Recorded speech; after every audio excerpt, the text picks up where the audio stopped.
All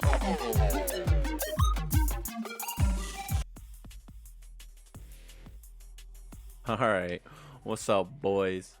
So right now, I've been getting like a lot of questions with, um, how to do like their setups properly, like in their videos for streaming, like in Streamlabs OBS and whatnot. I could make one for OBS, but literally, you could apply the same things here. Um, but if you do want me to make another video using OBS Studio, then let me know.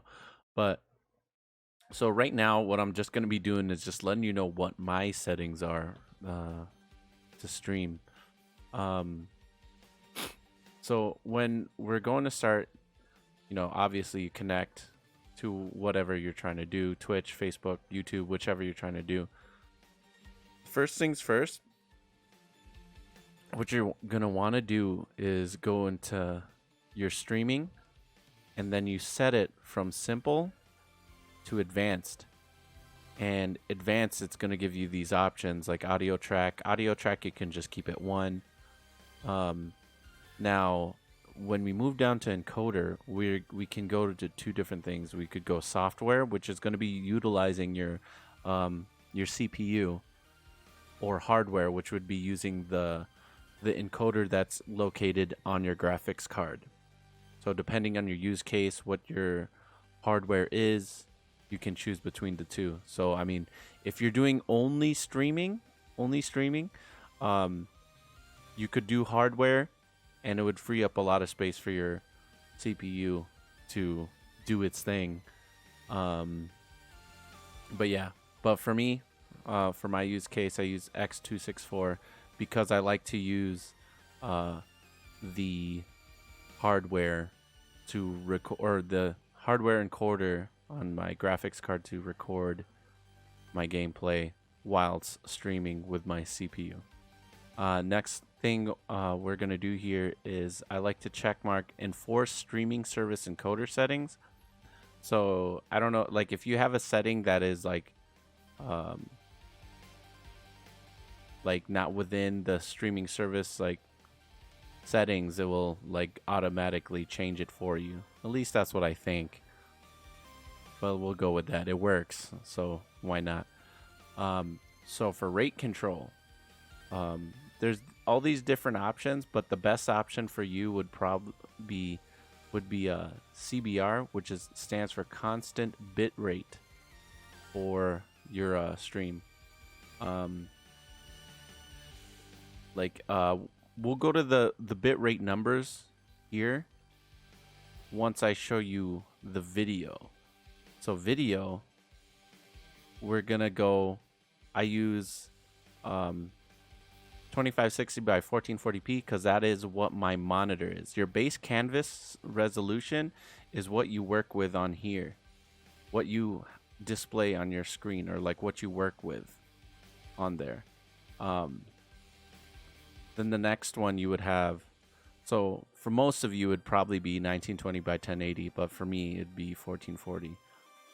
Then the next option would be your output scaled resolution. So this is where the CPU scales down to this size to send it to your viewers. For me, I do 720, 60 FPS. So we're going 720p. The settings I use for downscale filter would be by cubic.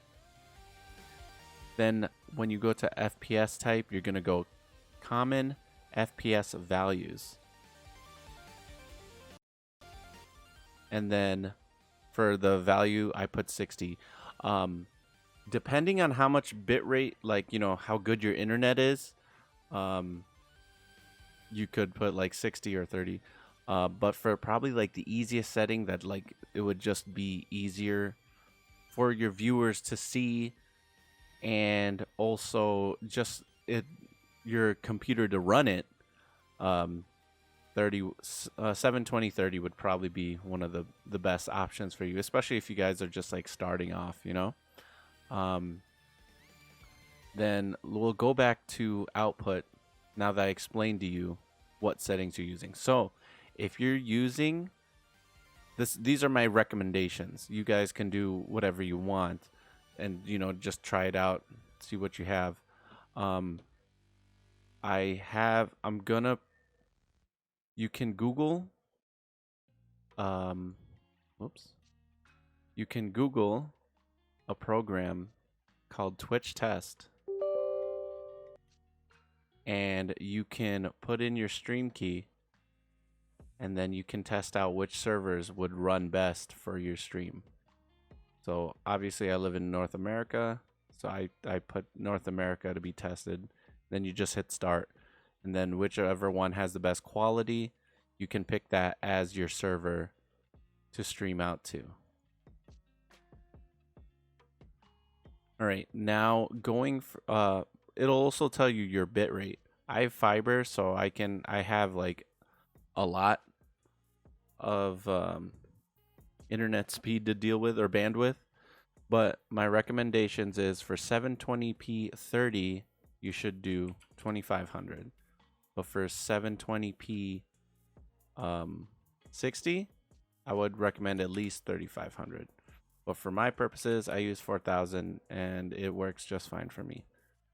Then next I leave custom buffer size unchecked, and the next option after that is keyframe interval, and you set it to 2.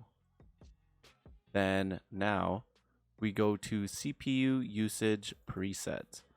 So with the CPU usage preset is basically using how much of your CPU you're going to dedicate to drawing up the frames.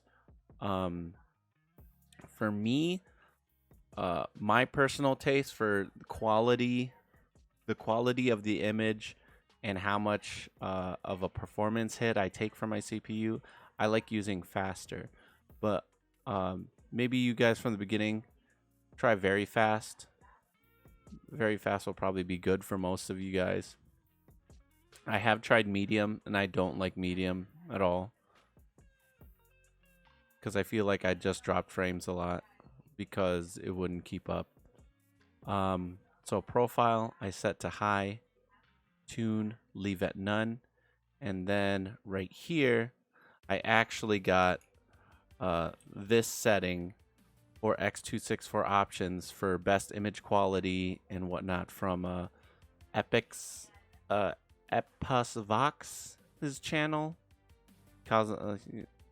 He has like a Stream Doctor playlist that he does, and I use these options, and it looks really well on my streams. I'll go ahead and put this in the description, but I will also be putting a link to his channel too, because I don't want to, something that I learned from him to take it as my own personal information. So thanks Epicvox for that. Let's go to audio, and I leave it at 44.1 kilohertz and leave it at stereo. And obviously for the desktop audio device, you can put whatever you need that you want set there. And then my mic, I have my Rode NT USB Mini as my mic. We did the video. Next, we're going to be going to advanced settings. So with the advanced settings, I set the color format to NV12, the color space to 601, and then the color range leave to partial. They'll usually you want to do partial over full. Like you'll probably be thinking in your head, is like, why don't I want to use full for better image quality? Most of the times I've noticed when I played certain games, like when there's dark scenes, it's much darker from what you see versus what the stream sees. So partial is usually the best one to do. I do like to check force the GPU as the render device, but that's optional for you. Try it out, see what works best for you with this option. Audio device leave as default, and we'll go to here. Here's the next important one. Network. On your network, you're gonna want this is optional right here. Your low latency mode, that's optional. That's just your own personal taste. But this one is dynamically change bitrate when dropping frames while streaming. So let's say you're dropping frames it'll automatically adjust it to work for you. So I do like having that enabled. So that is pretty much it for all my personal settings. Make sure you guys like, comment, subscribe, and let me know if you guys want more tutorial videos like this. I will be posting out more tutorial videos because, like, you know, most of you guys have hit me up, like, on Discord, and you know, I'm answering the same questions over and over again. So I just thought, hey, why don't I just give my own personal video on all these settings?